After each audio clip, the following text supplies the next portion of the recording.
मैं हूं आपके साथ पलक शर्मा। आइए नजर डालते हैं फटाफट खबरों की ओर। चुनाव आयोग और निष्पक्ष चुनाव संचालन पर कांग्रेस नेता अधीर रंजन चौधरी ने कहा कि चुनाव आयोग को निष्पक्ष होना चाहिए या किसी पार्टी का नहीं होना चाहिए। आचार संहिता लागू होते ही सत्ताधारी दल मतदाताओं को लुभाने की कोशिश करते हैं।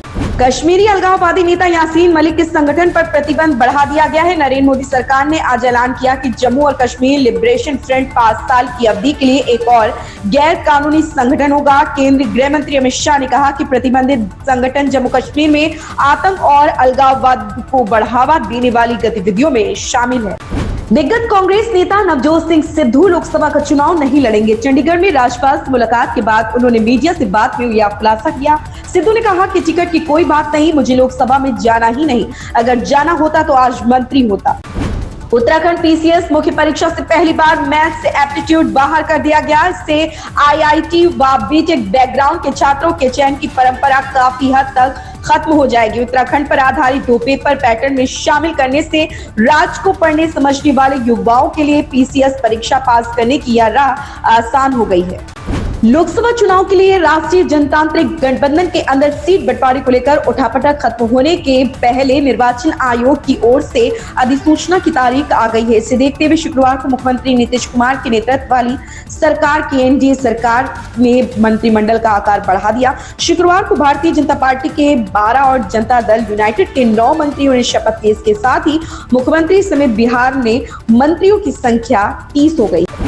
भारत में लोकसभा चुनाव की इस तारीखों का शनिवार को ऐलान हो जाएगा, जिसके साथ ही देश में आदर्श आचार संहिता लागू हो जाएगी। ऐसे में दोनों देशों में मुक्त व्यापार समझौते पर 14 दौरे की वार्ता के बाद रुकने का फैसला किया गया और अब लोकसभा चुनाव के बाद ही इस दिशा में कोई फैसला हो सकेगा। प्रधानमंत्री नरेंद्र मोदी ने मेरा भारत मेरा परिवार कैंपेन की शुरुआत की। प्रधानमंत्री ने सोशल मीडिया पर एक वीडियो पोस्ट किया जिसमें कैंपेन का थीम गीत जारी किया गया। आज ही चुनाव आयोग लोकसभा चुनाव की तारीखों का ऐलान करने वाला है। शराब नीति घोटाले से जुड़े मनी लॉन्ड्रिंग मामले में मुख्यमंत्री अरविंद केजरीवाल आज दिल्ली की राउज एवेन्यू कोर्ट में पेश हुए।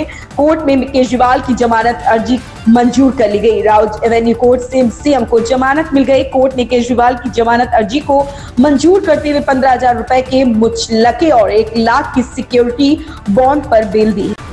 अगर आप दिल्ली में एक सफर कर रहे हैं तो यहाँ की सड़कों पर एक दृश्य आम है। एक जर्जर डीटीसी बस हाफती हुई राजधानी में बिखरे हुए कई फ्लाईओवरों में से एक पर चढ़ने के लिए संघर्ष कर रही। फ्लाईओवर के शिखर पर पहुंचने से पहले बस एक आखिरी बार हाफती है और बस हार मान लेती है। इसके बाद रुकी हुई बस के कारण होने वाला ट्रैफिक जाम, जो कभी कभी 1 लेन तो कभी कभी 1.5 लेन को जाम कर देता है, यह यात्रियों के लिए लगभग हर दिन आने वाला एक आम बुरा सपना है। हर हफ्ते की हर इस हफ्ते भी सिनेमा घर में नई फिल्मों की गुलजार हुआ। एक ओर जहां पहले से ही कई फिल्मों का बॉक्स ऑफिस पर कायम था, तो वहीं दूसरी ओर दर्शकों को थिएटर में 2 और नई फिल्मों का जलवा दिखा। इस शुक्रवार को सिद्धार्थ मल्होत्रा की योद्धा और आदर्श शर्मा की बस्तर द नक्सल स्टोरी 2 फिल्में सिनेमा घरों में रिलीज हुई, जिससे दर्शकों की अच्छी प्रतिक्रिया भी मिली। वहीं बीते हफ्ते रिलीज हुई अजय देवगन की शैतान का जलवा बॉक्स ऑफिस पर अब भी बरकरार है। इन खबरों में बस इतना ही। बने रहें हमारे साथ।